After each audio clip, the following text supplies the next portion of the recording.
Like, I don't know, it's hard to describe it. You just sort of, it's upsetting. A lot of work and prep, a lot of late nights have gone into the car, and just to see it end up the way it did was very soul destroying. But yeah, obviously we're all passionate here, being a small family team, so it hurt a lot. It was a massive personal achievement for myself, the team, everybody involved, because it's been a huge, huge effort. And then obviously, race 2 happened.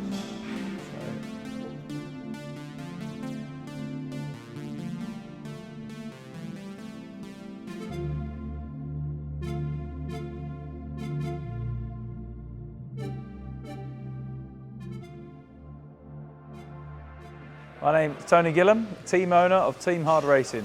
I'm Jamie and I'm the BTCC manager at Team Hard Racing. I'm Carl Blythe and I'm a #1 touring car mechanic. So my name's Elliot and I'm a touring car #1 mechanic. We do plan for this, we do bring trailers to a track, obviously being such a big outfit we have to. So yeah, the car got loaded into a trailer, headed back to the workshop straight away. We come in straight away and we had it stripped in a day. After that we assessed it more. Liaised with Toka in terms of how bad it was, and then we took the car to Willie Paul Motorsport Services, who actually built the cars, where he assessed it even more from there. Then immediately you're thinking next race. Now, in normal circumstances, it'll be, okay, well, we're going to order some new panels, we'll check the cage. Willie was there, Willie Paul, who's been mega building the cars. He's now repaired the car, but backtracking to that stage, it's thinking, right, well, this is such a new car, we're going to struggle to get these panels. And by panels, I mean like the side skins, the exterior skin of the car that sits around the cage, so the metal work. So you're already assessing the situation, you're talking to the suppliers on site, RML, etc., and you're thinking, right, what are we going to need? And you literally create a list of all the bits that you need immediately, because you know that you've got to be out for the next round, you know you want to be out for the next round, you've got sponsors, drivers, you've got so many people that are watching, obviously all the public, we're going to have some fans at Snetterton. You don't let anybody down. So immediately you're assessing the situation, you're putting the list together of the parts that you need. Obviously there's a cost element that comes into it, so you're thinking, oh right, we've got to cash flow this, blah, blah, blah, and it puts a huge strain on the whole operation. What's the process that you and the team are going to go through from now on? Yeah, so it hasn't really gone to plan. We've had sort of a 4-week break, which has been great really, so we can actually reset and go again from Fruxton. But yeah, regarding Glynn's car, it hasn't gone to plan. We've really struggled with parts. Being such a new car, it's been really difficult to get the parts from Spain. Brexit, COVID, whatever you want to blame. So yeah, it's been really, really difficult. We left it as late as we possibly could to get the panels before we actually repaired what we had. So yeah, we're currently sat here now with 3 days to build it, shall we say. So. It was brought back to the workshop, basically as quick as we could. Within a day, it was stripped down to a bare chassis. All the parts were thrown away that needed to be thrown away. Everything that could be kept was crack tested and approved, just to make sure we could use them again.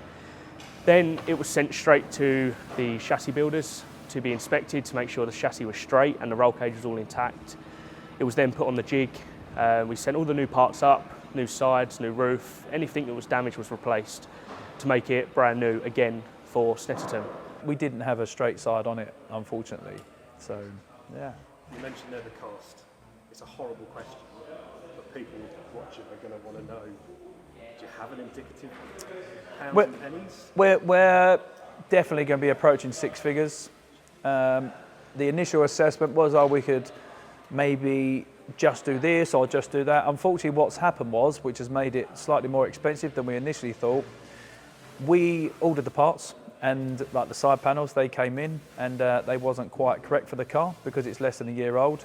So we had to then sacrifice basically a new road car, which is an expense you didn't want to have to authorise. The lad stripped the car down and it was a perfectly good, brand new road car that was one of our demo cars, so to speak. So you're literally, how can I put it, you're sacrificing 20 grand's worth of road car for a £300 or £400 side panel. So that's very frustrating, but that's what you got to do to get back out. It's a lot that goes into these cars. I mean, we took months and months to build them the first time, so we're going to have a couple of days to build it again from exactly the same position as what we started back in December. So it is going to be a challenge, but luckily everything's pre-built. We pre-built all the subframes, all the engine and boxes ready to go, so it's should be like a big Lego kit, but still a few late nights I think before Snetterton will be had. In terms of the sub-assembly stuff, that's been done. So the engine, the gearbox, the subframes, they're all dressed. They're all ready to go. So as soon as this chassis comes through the door of the workshop, we're ready to put them things in. It's all the time-consuming stuff like the loom and the hard line that runs inside the car. It's got to be done right. That all takes time, unfortunately. But we've got a good crew here, and I know that the lads are well up for it and prepared, ready for it. So yeah. So all the fabrication work's been redone, resorted, and it's now a straight car again. It's now on its way to paint, so it get painted. And behind me, Steve is currently reassembling the front and rear subframes. So he'll build them up, he'll get his engine ready, plonk that in the front subframe, and then it will just make it easier and faster to get the car built because it's race week. We've got 3 or 4 days, 2 or 3 really, to get the car built, tested, and then get it to track for the weekend to race. The fact that it was such a new car is what made it even harder for us. There was definitely a lot of upset throughout the team that had happened.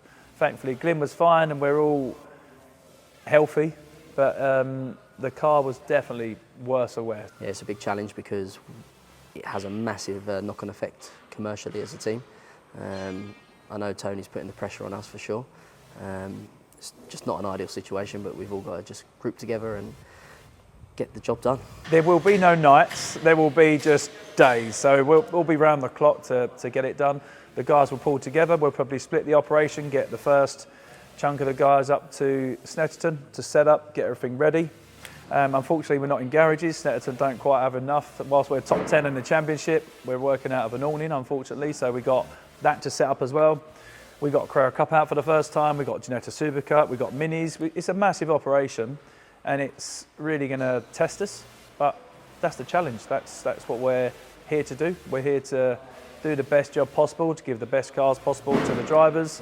And from Glynn's point of view, obviously he wants to have a strong weekend. So backs to the wall. What are the key challenges to you and the crew? Staying awake through the late nights and being fed. No, it's just making sure that through the late nights everything is done right. Like we don't get overtired, so things don't get missed, and just keeping on top of it, just trying to keep morale up. We've got to bounce off each other in a good way, just to keep the spirit up and just to keep soldiering through because it's going to be some late nights. Much of the car's going to be new? I believe it's about 80% is new. Everything else has been thrown away, has been thrown in the scrap bin, has been thrown in the skip. So it's you can't risk it with some parts. You just have to replace just in case, as much testing as you can do.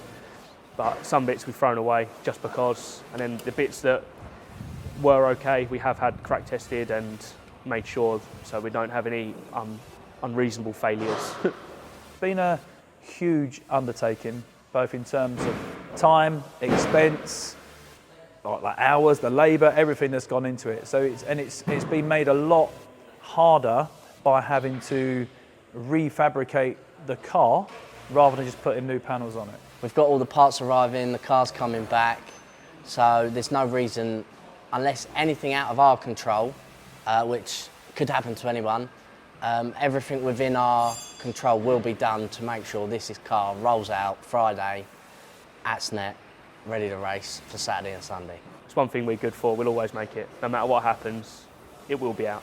There's no way that we're not going to get it done. So whatever it takes, we'll get it done, we'll get it ready.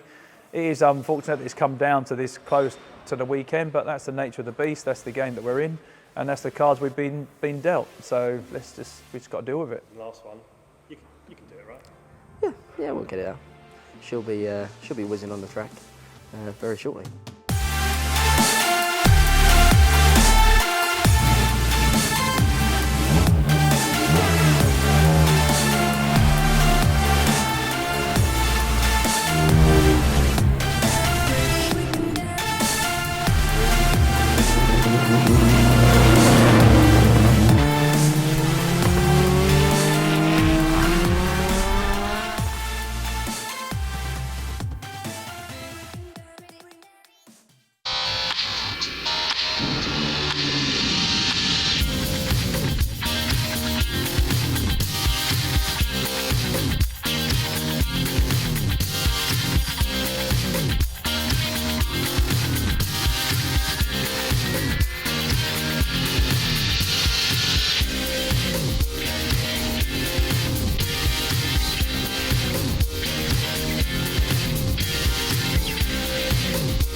Right.